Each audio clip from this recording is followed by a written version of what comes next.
ایتھروسکلروسس ایک سنگین حالت ہے.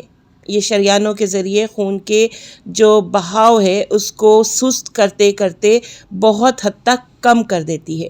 یہ جسم میں خطرناک طور پر خون کے جمنے اور کلاٹنگ بننے کے خطرے کو بھی بڑھا دیتا ہے، جس کا ظاہر ہے ایک بہت بڑا جو امپیکٹ ہوتا ہے وہ ہارٹ اٹیک کی صورت میں آتا ہے.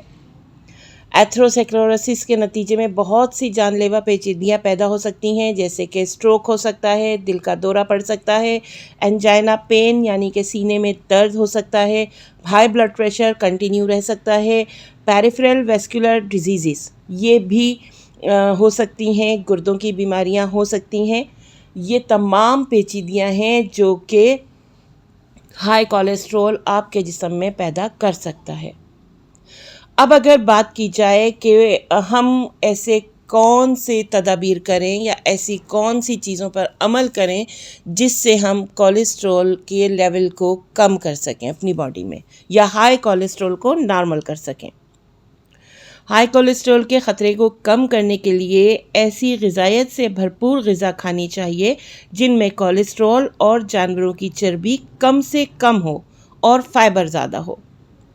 فائبر زیادہ ہونے کا ایک فائدہ کانسٹیپیشن کو کم کرنے کی صورت میں بھی ہوتا ہے. جب کانسٹیپیشن نہیں ہوگا تو آپ الٹیمیٹلی بہت سی بیماریوں سے بچ سکتے ہیں. صحت مند وزن اپنا باڈی کا لیول برقرار رکھنا چاہیے.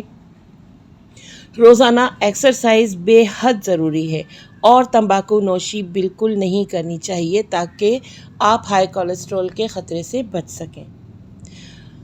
اگر جسم میں کولیسٹرول کا لیول زیادہ ہے تو ہم ہمیشہ اپنے پیشنٹس کو یہی مشورہ دیتے ہیں کہ طرز زندگی کو چینج کریں. اپنی زندگی آپ نے اب تک جس طرح سے گزاری ہے اس کو اب چینج کرنے کی ضرورت ہے، کیونکہ اب آپ خطرے کے لیول تک آ چکے ہیں.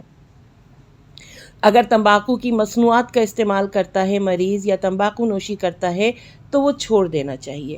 کولیسٹرول کی سطح کو کم کرنے میں مدد کے لیے جہاں دواؤں کا سہارا لینا چاہیے، وہیں ہم مریض کو یہ بھی کہہ سکتے ہیں کہ آپ قدرتی طور پر کولیسٹرول کو کم کرنے کی کوشش کریں.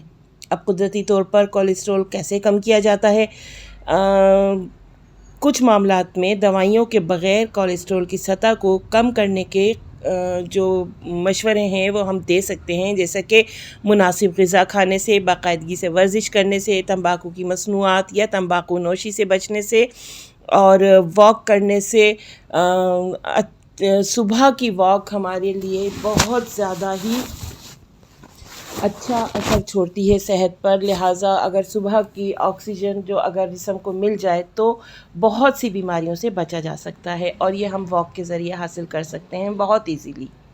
اور یہ سب چیزیں ہائی کولیسٹرول کو کنٹرول کرنے کے لیے بہت زیادہ کافی ہوں گی.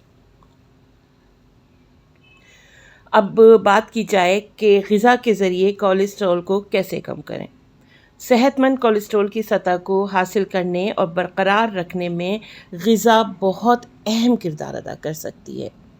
مثال کے طور پہ اپنے کھانے کی مقدار کو محدود کر دیں جس میں کولیسٹرول اور سیچوریٹڈ فیٹس اور ٹرانس فیٹ زیادہ ہو. پروٹین کے ذرائع کا انتخاب کریں، جیسے کہ چکن، مچھلی اور بینز مطلب پھلیاں، جو کہ آج کل سردیوں میں بہت اچھی میسر ہیں. پروٹین کے ذرائع کا انتخاب کریں، جیسے کہ چکن، مچھلی اور پھلیاں میں نے آپ کو بتائیں. مختلف قسم کے اعلیٰ ریشے دار کھانوں جیسے کہ پھل، سبزیاں اور ہر قسم کے اناج کو کھائیں.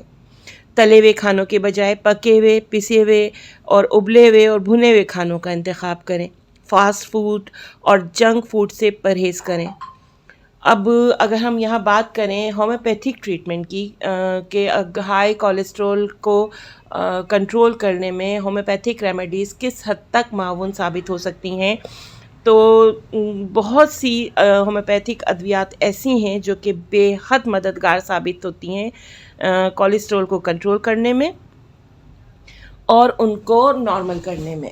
لیکن یہاں میں یہ ضرور کہوں گی کہ ہومیوپیتھک ادویات ہمیشہ اپنے ہومیوپیتھک ڈاکٹر کے مشورے سے ہی یوز کریں. ٹریٹیکس بہت بہترین ریمیڈی ہے دل کے مرض میں بھی اور ہائی کولیسٹرول کو نارمل کرنے میں. اس کے علاوہ ایلیم اسٹیوا جو کہ بلڈ پریشر کے لیے بھی بہت بہترین ریمیڈی ہے ہمارے پاس.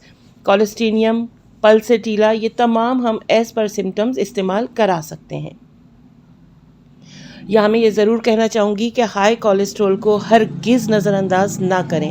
اگر بروقت علاج نہ کیا جائے تو ہائی کولیسٹرول شدید صحت کے مسائل پر اثر انداز ہو سکتا ہے. بہت سی پیچیدگیاں جیسے میں آپ کو بتا چکی ہوں وہ پیدا کر سکتا ہے اور ایٹ دا لاسٹ یہ موت کا سبب بھی بن سکتا ہے. لیکن علاج اور اپنی صحت کا خیال رکھنا اور جو ضروری ہدایات میں نے آپ کو بتائی ہیں ان پر عمل کرنے سے، اس کو کنٹرول کرنے سے ہم نارمل زندگی کی طرف لوٹ سکتے ہیں اور مریضوں کو بہت ہی اچھا اپنا لائف اسٹائل چوز کرنے میں مدد دے سکتے ہیں.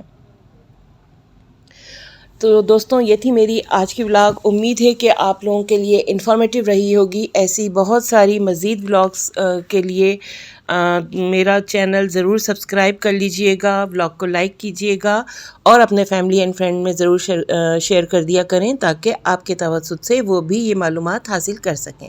ملتے ہیں اپنی نئی ولاگ میں، تب تک کے لیے دعاؤں میں یاد رکھیے گا. اللہ حافظ.